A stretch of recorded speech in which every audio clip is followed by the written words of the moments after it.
নমস্কার, আপনাদের প্রিয় অনুষ্ঠান ভাগ্যবাসারও আপনি নিয়ে আমরা চলে এসেছি এবং এই অনুষ্ঠানে যিনি থাকেন তাকে আপনারা নিশ্চয়ই চেনেন, আচার্য ভাস্কর। যিনি বলেন বা আমাদের শিখিয়েছেন যে জ্যোতিষ মানেই শুধুমাত্র রত্ন বা মন্ত্র পাঠ তার প্রতিকার হবে, এটা একেবারেই নয়। জ্যোতিষ কিন্তু বিভিন্নভাবে মানে একজন অ্যাস্ট্রোলজার বিভিন্নভাবে আপনার জীবনের সমস্যাগুলো সংশোধন করে দিতে পারেন, সমাধান করে দিতে পারেন। আর একটা জ্যোতিষীর একটা ছোট্ট ভুল আপনার জীবনে কিন্তু ভয়ঙ্কর কোনো একটা ব্যাপার ঘটিয়ে দিতে পারে। অতএব যখন আপনারা জ্যোতিষীর কাছে যাবেন, আপনাদের নিজস্ব যে চেতনা বুদ্ধি সেগুলো কিন্তু সজাগ রাখবেন। আর সেটাই মানে সজাগ রাখার কথাটাই আচার্য ভাস্কর আপনাদের বারে বারে বলেন।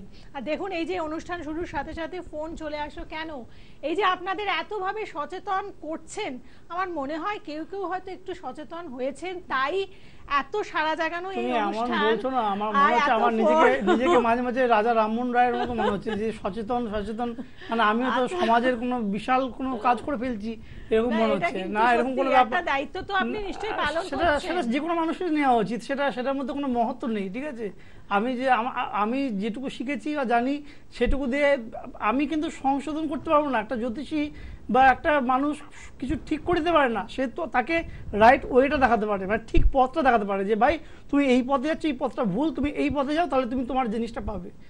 আর এত জ্বালা কষ্ট কিসে থেকে আসে? এক্সপেকটেশন, প্রত্যাশা। আমার এইটা হলো না, আমার ওইটা হলো না, আমার এই চাই, আমার ওই চাই, আমার 4 চাকা 2 চাকা, আমার বউ, আমার গার্লফ্রেন্ড, আমার বিয়ে, আমার এই সেই টাকা। হ্যাঁ, এই যে চাহিদার কোনো শেষ নেই, ডিমান্ড। ঠিক আছে, নিড আর ডিমান্ডের মধ্যে পার্থক্যটা বুঝতে হবে, তাহলে তবেই কিন্তু মানে একদম কেউ আছে ফোনে? হ্যাঁ, বলুন। নমস্কার। আচ্ছা, এই যে আপনারা না কোনো ফোনে আগে আগে কি করে আসে? সে আসে ঠিক আছে, কে আছেন বলুন? বলুন কার ব্যাপারে? আমি আমার মায়ের ব্যাপারে। ডেট অফ বার্থ বলুন, ডেট অফ বার্থ বলুন। মায়ের নাম Shatarupa Poddar, date of birth 8 January 1959। Time বলুন। টাইম ভোরবেলা, আপনার ভোর বলতে 3:30 আর কি, রাত ভোরবেলা আর কি। জন্মস্থান সোনারপুরে। বৃহস্পতিবার ছিল তো? হ্যাঁ, জন্মস্থান ধনু রাশি, বৃশ্চিক লগ্ন, রাক্ষসগণ।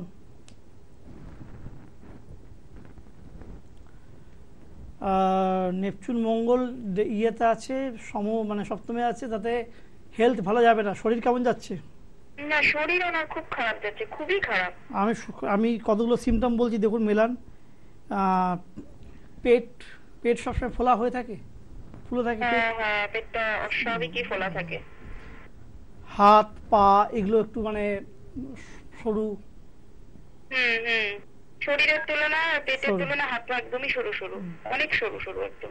এরকমটা কি দেখছেন যে গত 2-3 বছর ধরে যে যেমনটা ছিল মা, সেখান থেকে আস্তে আস্তে অনেকটা যেন শুকিয়ে যাচ্ছে? মা খুব কর্মঠ ছিলেন, কাজ ভালোবাসতেন। হ্যাঁ, হালকা ফুলকা প্রথমে রেস্ট করতো, তারপরে এই 2.5-3 বছরই হবে আস্তে আস্তে কেমন একটা হয়ে গিয়ে মানে খারাপ ভাবে ক্ষতি করা হয়েছে। আমি বলছি আপনাকে, খুব খারাপ ভাবে ক্ষতি করা হয়েছে। রাতে ঠিক মতো ঘুম হয় না? না, ঘুম হচ্ছে না, একদমই ঘুম হচ্ছে না। দুঃস্বপ্ন দেখছেন? দুঃস্বপ্ন? পটি করতে গেলে বা পায়খানা করতে গেলে কষ্ট হয়? কেমন চিৎকার করে ওঠে। পায়খানা করতে গেলে বা পটি করতে গেলে কষ্ট হয়? কি বললেন? পায়খানা বা পটি করতে গেলে কষ্ট হয়? হ্যাঁ, ওটা ওনার একটা বিশেষ সমস্যা হয়ে গেছে। এটা এই যবে থেকে শুকিয়েছে তবে থেকেই হচ্ছে, তাই তো? হ্যাঁ। দেখুন, মঙ্গল শনির উপর রাহুর দৃষ্টি রয়েছে, যেটার মাধ্যমে একটা জিনিস প্রমাণ করে, সেটা হচ্ছে যে জিন তন্ত্রের মাধ্যমে ওনাকে কোনো কিন্তু মানে বার্ন টাইপ কিছু মারা হয়েছে বা ক্ষতি করা হয়েছে। এইটা আমি আবার বলছি যে দেখুন, জিন তন্ত্র বা বার্ন যে মারা হয়, এইটার সাথে কিন্তু গ্রহগত একটা সম্পর্ক রয়েছে, যে এই প্ল্যানেটের সাথে এই প্ল্যানেট, এই গ্রহের সাথে এই গ্রহ যদি ঠিকঠাকভাবে যদি এই কানেক্টেড থাকে, তবেই তার কিন্তু এই জিনিসটা কিন্তু হবে। তো ছক কিন্তু সেটাই বলছে, জিন করা হয়েছে। যাই হোক, আমি একটা জিনিস বলি, সেটা হচ্ছে যে দর্শক বন্ধুদের বলি যে জিনতন্ত্র যেটা বললাম, জিনতন্ত্র মানে কিন্তু শুধুই ভূতপ্রেত নয়। জিন মানে হচ্ছে একটা নেগেটিভ এনার্জি, মানে জিন হচ্ছে একটা খারাপ অশুভ শক্তি, যেমন আমাদের শুভ শক্তি থাকে সেগুলো একটা অশুভ শক্তি, সেই অশুভ শক্তিটা কিন্তু আপনার মায়ের মধ্যে কিন্তু ঢোকানো হয়েছে। সেটা করে হচ্ছে, আমি আপনাকে কতগুলো নামের অক্ষর বলছি, যে MP-R, এই MP-R এর মধ্যে দেখুন তো দুটো নামের দুজন যুক্ত থাকতে পারে, তার মধ্যে MP-R এর মধ্যে কোনো একজন বা দুজন কি আসছে নাম? আচ্ছা আচ্ছা আচ্ছা, একদমই আছে, দুজনই আছে একদম, খুব কাছের তারা মায়ের। আচ্ছা, এরা কিন্তু আপনাদের বোধহয় বিষয় সম্পত্তি বোধহয় ভালো রয়েছে, কারণ আপনার মায়ের সব দিকে বুঝতে পারছি টাকা পয়সা ভালো ইয়ে রয়েছে। আমাদের অ্যাকচুয়ালি আমার বাবা নেই, কিন্তু জয়েন্ট ফ্যামিলি, জেঠু জেঠিমা আছেন, এবং টাকাটাকে হাতিয়ে নেওয়ার জন্য কিন্তু এই জিনতন্ত্র বা মারণ ক্রিয়া কিন্তু করা হয়েছে, যার জন্য কিন্তু দিন দিন শুকিয়ে যাচ্ছে। আমার কাছে অনেক ক্লায়েন্ট আসে যে এরকম দিন দিন শুকিয়ে যাচ্ছে, তাদের অনেকে অর্ধেকের আমি দেখে বলে দিই যে সেটা কিন্তু ডাক্তারি কারণে কোনো রোগের কারণে হচ্ছে, বা অর্ধেক কিন্তু এই তন্ত্রের কারণে, খারাপের কারণে হচ্ছে। তো তন্ত্রের কারণে বা খারাপের কারণে হলে সেটা কিন্তু অবশ্যই তার জ্যোতিষীয় বা তন্ত্র মতে প্রতিকার কিন্তু রয়েছে। তো একটা জিনিস বলুন, সেটা হচ্ছে বাড়িতে সবসময় কোনো বাজে গন্ধ বা বাজে স্মেল, বাজে গন্ধ কিছু অনুভব করে আপনার মা বা আপনারা? হ্যাঁ, গন্ধটা সবাই করি, যারা আছেন। কিরকম গন্ধ করি? একটা কেমন গন্ধ বলুন তো, ওই যে মাছ, কাঁচা মাছের একটা আষ্টে গন্ধ, আষ্টে গন্ধ, গন্ধটা এটা যে জিনতন্ত্রের, এটা জিনতন্ত্র বাড়িতে প্রবেশ করলে, শরীরে প্রবেশ করলে সেই বাড়ির মধ্যে ঢুকে যায়, এটা যে প্রথম সাইন যে একটা বাজে গন্ধ হবে। আর মানে মাছ কেটে জল দিয়ে না ধোয়ালে যে গন্ধটা হয়, সেরকম একটা গন্ধ সবসময়, কিন্তু আমাদের বাড়ি খুব পরিষ্কার রাখা হয়। আর আপনাদের মধ্যে, বাড়ির মধ্যে চলাফেরা করার সময় কখনো ঘাড়ের কাছে কেউ নিঃশ্বাস ফেলছে বা কেউ পাশ দিয়ে পেরিয়ে যাচ্ছে, ইয়ে হচ্ছে? এইটা আপনি ঠিকই বলেছেন, এটা হচ্ছে, কিন্তু আমাদের কারোর সাথে হচ্ছে না। আমি থাকি, আমার বোনও থাকে, তো আমাদের কারোর সাথে এটা মা বলছে মাঝে মাঝে, এটা হাওয়া মতো ঘাড়ে পড়ছে, নিঃশ্বাস পড়ছে, কেউ সরে যাচ্ছে, এরকম একটা বলছে মা। আমরা পাই না, মা পাচ্ছে। বাড়িতে ঠাকুর আছে তো? বাড়িতে শিব ঠাকুর আছে? শিব ঠাকুর আছে? শিব ঠাকুর, হ্যাঁ আছে তো। শিব ঠাকুর মানে কি শিবের ছবি না শিবলিঙ্গ? আমাদের শিবলিঙ্গ আছে। কটা আছে বাড়িতে? শিবলিঙ্গ আছে তিনটে। কি কি আমাদের শিবলিঙ্গ? তিনটে, একটা সাদা, একটা কালো, আর একটা আপনার পারদের আছে। এবার আমি আপনাকে বলি যে একের অধিক যদি শিবলিঙ্গ যদি রাখা হয় বাড়িতে, তারপর যদি এই ধরনের যদি মারণ ক্রিয়া বা যদি বাঁধন ক্রিয়া যদি করা হয়, মানে বান করা, জিনতন্ত্র যদি করা হয়, তাহলে প্রবলেমটা কিন্তু 3 গুণ 4 গুণ বেড়ে যাবে, যেটা হয়েছে আপনার মায়ের ক্ষেত্রে। আপনার মায়ের যা করা হয়েছে, আমার কাছে এরকম অনেক মানুষ আসে যে যাদেরকে আমি, তারা বলে যে আমার হাজবেন্ড 3 বছর আগে হঠাৎ মারা গেছেন বা গেছেন। আমি কিন্তু পরিষ্কার দেখতে পাই যে তার কিন্তু মৃত্যুযোগ ছিল না। কারণ হচ্ছে যে প্রত্যেকটা মানুষ কিন্তু পূর্ণ আয়ুনে জন্মায়, কিন্তু পূর্ণ আয়ুনে জন্মানোর পরেও কিন্তু এই ধরনের ক্ষতি করলে, তাদের ধাত যদি নরম থাকে, তারা কিন্তু সেই জায়গার কবলে পড়ে। তো আপনার মায়ের ওই জন্য লাইফটা কিন্তু এখন কিন্তু খুব রিস্কি জায়গায় রয়েছে। আরেকটা আমি বলছি যে এই শিবলিঙ্গগুলোর মধ্যে কিন্তু একটা রেখে বাকি সব কটাকে কিন্তু কোনো মন্দিরে দান করে দিন বা কোনো আত্মীয় স্বজনকে দিয়ে দিন, ইমিডিয়েটলি, কালকেই করে দিন, ঠিক আছে? না হলে কিন্তু এর কোনো প্রতিকার করেও কিন্তু কোনো লাভ হবে না। তো প্রতিকারের দ্বারা মায়ের সেরকম ডাক্তার দিকে কিছু পাচ্ছেন, এমনি ঠিক হয়ে যাবেন উনি? দেখুন, ডাক্তার দিকে পাচ্ছেন না এই জন্য কারণ জিনতন্ত্রটা করা আছে বললে, সব রিপোর্ট নর্মাল, কিন্তু হ্যাঁ এটা ঠিক বললেন আপনি, রিপোর্ট একদম নর্মাল, এবং ডাক্তার বলছে ওষুধ দেওয়ার মতো ওনাকে কিছুই নেই। কি ওষুধ দেবো? ওনার তো কিছুই নেই। আমি আপনাকে বলছি যে এই জিনতন্ত্র বাড়িতে যদি করা হয়, প্রয়োগ করা হয়, এবং কারোর শরীরে যদি হয়, তাকে মানে তিল তিল করে তাকে কিন্তু মানে কষ্ট দিয়ে তাকে মৃত্যুর পথে ঠেলে দেওয়া হয় বা করা হয়। তো এই জিনিস আমি অনেকের ক্ষেত্রে দেখেছি। আপনাকে আমি বলছি যে আপনি এইটা আমি আপনাকে দায়িত্ব নিয়ে বলছি, এটা কিন্তু প্রতিকার করা যাবে। কালি সরিয়ে দিচ্ছি, কালি সরিয়ে দিন। আর যে কোনো ভালো অ্যাস্ট্রোলজারের সাথে যোগাযোগ করুন, করে আপনি শুধু মায়ের ছক বা নিয়ে যাবেন না, মায়ের ছবি এবং বাড়ির তুলসী গাছের যে মাটি, কারণ এই জিনতন্ত্র করা হলে বাড়ির বাস্তুটা কিন্তু সবারই খারাপ করে দেয়, বাস্তুটাকে একদম ড্যামেজ করে দেয়। হ্যাঁ, তুলসী গাছ আছে বাড়িতে। হ্যাঁ, তুলসী গাছ আছে, তুলসী গাছ বাঁচবেও না, দেখবেন। না, এটা ঠিকই, হ্যাঁ, বাঁচবে না। বাড়িতে তুলসী গাছ না বাঁচা মানে বাস্তুটা একদম একদম মানে খারাপ করে দেওয়া হয়েছে। তো তুলসী গাছের তলার মাটি একটু আর ছবি, এগুলো নিয়ে আপনি কোনো ভালো অ্যাস্ট্রোলজারের সাথে বা তন্ত্র সাধকের সাথে যোগাযোগ করুন, যিনি এই কাজটা করতে পারবেন, ঠিক আছে? এবং আমি আপনাকে দায়িত্ব নিয়ে বলতে পারি যে এটা আমিও পারবো। 100% গ্যারান্টি আমি দেবো না, কারণ আমি ভগবান নই, আমি মানুষ, ঠিক আছে, কিন্তু আমি অ্যাটলিস্ট চেষ্টা করতে পারবো এবং আমি রোগটা কি সেটা আমি ধরতে পেরেছি। হ্যাঁ, সেটা তো আপনি যা যা বললেন সবই হচ্ছে বাড়ির মধ্যে এগুলো। ঠিক আছে, নমস্কার। ঠিক আছে, আমি আমি এই প্রসঙ্গটা এর যখন আমি আমার একটা গল্প মনে পড়লো আমি বলি, সেটা যে এই যে ভূত প্রেত বলেন না, ভূত প্রেত ব্যাপারটা একবারে কিন্তু মানে ফেলে দেওয়ার ব্যাপার নয়, কিন্তু আমি বলছি আমরা তো সবাই জানি যে বিভূতিভূষণ বন্দ্যোপাধ্যায় একজন প্রখ্যাত সাহিত্যিক, হ্যাঁ, যার গল্প নিয়ে প্রথম পথের পাঁচালী সত্যজিৎ রায় বানিয়েছিলেন, হ্যাঁ, তার অসংখ্য গল্প রয়েছে। তিনি তার জীবন ঘাঁটলে দেখা যায় যে তিনি শেষ বয়সে প্রেত চর্চা করতেন, মানে প্রেত নিয়ে চর্চা করতেন। তো প্রেত চর্চা, প্রেত জনি বা প্রেত চর্চা কিন্তু একটা সাবজেক্ট, সেটা নিয়ে কিন্তু চর্চা উনি করতেন। এবং শেষের সময় উনি যখন একবার মাঠে বা ওনার বন্ধুদের সাথে বেরিয়েছেন বা হাঁটছেন, ওনার বন্ধুরা একটু এগিয়ে গেছেন, উনি একটু হাঁপিয়ে গেছেন, একটা জায়গায় বসে পড়েছেন, হাঁপিয়ে গেছেন। তখন দেখছেন পাশ দিয়ে একটা মড়াকে নিয়ে কিছু লোক মড়া নিয়ে যাচ্ছে এই কাঁধে নিয়ে। তো ওনার খুব কৌতূহল হয়েছে, উনি বলছে দাঁড় করিয়ে বা পর্দাটা সরিয়েছে, মানে মুখের থেকে কাপড়টা সরিয়েছে, দেখছি ওনারই মুখ। উনি তো দেখে আতঙ্ক প্রচণ্ড হয়ে গেলেন, বসে বললেন। ওনার বন্ধুরা তখন এগিয়ে গেছে, চলে এসছে ওনার কাছে, কি হলো বলছে এই আমার কি হলো, আমি কি দেখে ফেললাম।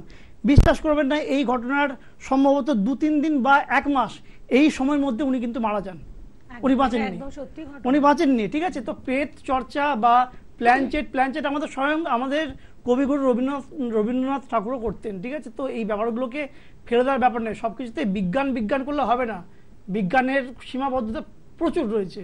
বিজ্ঞান বলেই সবকিছু উড়িয়ে দিলে চলবে না। বিজ্ঞান কতটুকু আবিষ্কার করেছে পৃথিবীতে, যা কিছু আছে 5% বা 10%, গোটা পৃথিবীটা এখন অনাবিষ্কৃত হয়ে রয়েছে। তো সেটাই বলছি যে মানে এই যে আমরা অপারেশনের সময় যেটা একটা অনুষ্ঠানে বলছিলাম যে মানে একটা কোনো রোগ হয়েছে, কিন্তু রোগটা কি কারণে হয়েছে ডাক্তাররা বুঝতেই পারছেন না, কিন্তু এই যে সম্ভাবনা আছে এটা কিন্তু তার অ্যাস্ট্রোলজিক্যাল যদি সে আগের থেকে একটা মানে করতো, অ্যানালাইসিস করতে, হয়তো সেটা বলা যেত, তাই না? আমাদের মেডিকেল অ্যাস্ট্রোলজি দেখুন, সেটা হচ্ছে কিন্তু ছকের আমার যদি কোষ্ঠীতে ছকে যদি ভুল থাকে, মানে আমার যদি মানে ভুগবার বা সাফার করার যদি আমার যোগ থাকে, তাহলে আমি কিন্তু ঠিক জায়গায় কিন্তু পৌঁছবো না। আমার ততক্ষণ এই যে আমি আপনার ধরুন আপনার কোনো রোগ হয়েছে, আপনি আমার কাছে এলেন, আমি আপনাকে কিন্তু সারিয়ে দিতে পারবো না, এটা আমি আপনাকে ক্লিয়ার করে দিই। যেটা জ্যোতিষীরা বলে যে সারিয়ে দেবো, ঠিক করে দেবো, এটা কারো ডাক্তার ছাড়া কারোর ক্ষমতা নেই। আমি কি করব যে আপনি যাতে ঠিক ডাক্তারের সান্নিধ্য পান, আপনার যাতে ঠিক মতো চিকিৎসাটা হয়, সেই জায়গাটাতে যে বাধাটা আছে সেই জায়গাটাকে আমি কাটাবো। সেটা যদি তন্ত্রোক্তভাবে ক্ষতি করে যদি করা হয় সেটাও কাটাবো, বা সেটা যদি গ্রহগতভাবে হয়ে থাকে সেটাও কাটাবো, কিন্তু আমি চিকিৎসা করতে পারবো না, কারণ আমি ডাক্তার নই। তো যে রিসেন্ট চোখের অপারেশনের ক্ষেত্রে একটা ভুলে কতগুলো মানে অনেক ওটা ওনার ভাগ্যে ছিল, তাই উনি ওটা হয়েছে, ওনার ভাগ্যে ছিল যে উনি সায়েন্স ফেলিওর না, সেটা সায়েন্স ফেলিওর ব্যাপারটা হচ্ছে, সায়েন্স ফেলিওর হবে না কেন, মানে ঈশ্বরের পারমিশন ছাড়া গাছের একটা পাতা নড়ে না, তো সায়েন্স কোন ছাড়? সায়েন্স, লিটারেচার, কমার্স সব মিলেমিশে একাকার হয়ে যায় ঈশ্বরের একটা কনসেন্ট, ঈশ্বরের একটা মানে সায়ের ওপর, মতের ওপর, ঠিক আছে, যার মত ছাড়া একটা পাতা নড়বে না। সেখানে আপনি মানুষের চিকিৎসা বলছেন, তিনি বাঁচালে তবেই বাঁচবেন, না বাঁচালে আপনি বাঁচবেন না। কে আছেন ফোনে দেখে নেবো। নমস্কার। নমস্কার। হ্যাঁ বলুন, কার ব্যাপারে? কৃষ্ণেন্দু বাগ বলছিলাম মালদা থেকে, নিজের ব্যাপারে। ডেট অফ বার্থ বলুন। ডেট অফ বার্থ বলুন। ডেট অফ বার্থ হলো 22 জানুয়ারি 1985, রাত্রি 10:15। 10:15 রাত্রি। জন্মস্থান মালদা। মঙ্গলবার, তাই তো? মকর রাশি, কন্যা লগ্ন, রাক্ষসগণ, 7.5 চলছে। 7.5 চলছে বলেই ভয় পাওয়ার কিছু নেই। 7.5 ভয় দেখিয়ে প্রচুর মানুষকে কিন্তু মানে একদম কি বললাম না কিছু। বর্তমানে আপনার চার্ট অনুযায়ী কর্মের জায়গাটা ভালো দেখছি না, 10th হাউস খারাপ, কর্মস্থান, কাজ কি করছেন, কাজ আছে, কাজ করছেন না, কাজে ডিটোরিয়েশন হয়েছে বা হয়েছে? না, কাজ এই মুহূর্তে কাজ নেই। আমি আপনার টার্গেট পূরণ করতে পারছি না। মানে আপনার কাজটা ছাড়ানো হয়েছে যে আপনি টার্গেট ফুলফিল করতে পারছিলেন না? না। দেখুন আপনার লগ্নপতি লগ্নের 9th হাউসে রাহুযুক্ত হয়ে রয়েছে, ঠিক আছে। তো এইটা হলে যেটা হয় সেটা হচ্ছে যে লগ্নপতি যদি লগ্নের 9th হাউসে রাহুযুক্ত যদি হয়ে থাকে, তাহলে কিন্তু যেটা হয় সেটা হচ্ছে যে সে মানুষকে কিন্তু করাপ্টেড করবে, মানে দুর্নীতিগ্রস্ত, হিংসুটে। শুনতে আপনার খারাপ লাগছে, কিন্তু আপনার ছক বলছে, মানে আপনি যে ডেটা দিয়েছেন, জন্ম তারিখ সময় দিয়েছেন, তাতে কিন্তু বলছে এইগুলো। আপনার পাড়াতে আপনার সবার সাথে সদ্ভাব রয়েছে? না, পাড়ার সাথে মানে পাড়াতে সবার সাথে আমার মানে আড়ি বলতে গেলে মানে ঠিক আড়ি। কেন কেন কি জন্য সদ্ভাবটা নাই কেন? কেন সেটা বলতে পারবো না আমি। মানে সবাই কি মানে ঝগড়া জাতি মানে প্রায় সবার সাথে বলতে গেলে মানে সবাই আপনাকে ভুল বুঝছে নাকি? হ্যাঁ, সেই রকমই তো মনে হচ্ছে। কাজের জায়গাতে কি কারোর সাথে বনিবনা হতো না, সেটা হতো না? না, কাজের জায়গায় মানে প্রচুর যখন কাজ করতাম আগে, তখন প্রচুর মানে কলিগের সাথে ঝগড়াঝাটি, অশান্তি। হ্যাঁ, মানে কি কর্মস্থানের শত্রুতা? হ্যাঁ, মানে প্রচুর মানে শত্রু প্রচুর হয়ে গেছিল কর্মস্থানে। তাহলে আপনার বাড়ির জায়গায় কোনো সব লোকের সাথে মানে বেসিক্যালি বলতে গেলে আপনার যা বোঝাচ্ছে যে সব লোক হয়তো আপনাকে হিংসে করে বা আপনাকে খারাপভাবে, তাই আপনার সাথে সদ্ভাব নেই। কর্মস্থানে আপনার সাথে সব কলিগদের সাথে ঝামেলা, অশান্তি, সবাই হিংসে করে, করে। তো আপনার কোথাও কি মনে হয় না যে সবাই খারাপ আর আপনি একা ঠিক, এইটা ভাবাটা একটু ভুল হচ্ছে, মনে হয় না আপনার?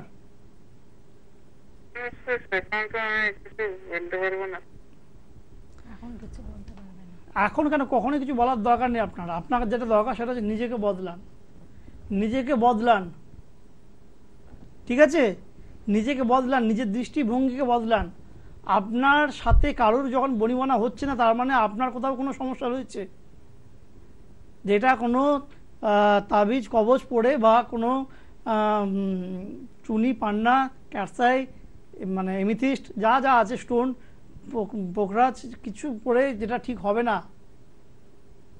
এরকম অনেক মানুষ আসে আমার কাছে যে এরকম এর প্রবলেম, যদি দেখা যায় যে তার নিজের মধ্যে প্রবলেমটা রয়েছে, তাকে আমি কোনো প্রতিকার সাজেস্ট করি না। কারণ প্রতিকার দিয়ে কী হবে, তার সে একটা টাকা দিয়ে প্রতিকার করবে, তারপর সে আমার সাথে আবার ঝগড়া করবে। মানে আজকে যদি আমি আপনার প্রতিকার করি, আপনার প্রবলেমটা তো সারবেই না, কারণ আপনি নিজেকে পাল্টাবেন না, আপনার নিজের দৃষ্টিভঙ্গিটাকেও পাল্টাবেন না, মানুষের সাথে একই রকম করবেন, আপনার সাথে সবারই ঝামেলা লাগবে। তখন আমিও তখন আপনার শত্রু হয়ে যাব। ওই জ্যোতিষীর কাছে গেছিলাম, ও জ্যোতিষী আমার শত্রু, ও আমাকে একদম উল্টো পাল্টা ভুলভাল রেমেডি দিয়ে আমার জীবনটাকে নষ্ট করে দিয়েছে। আবার একটা অন্য কোনো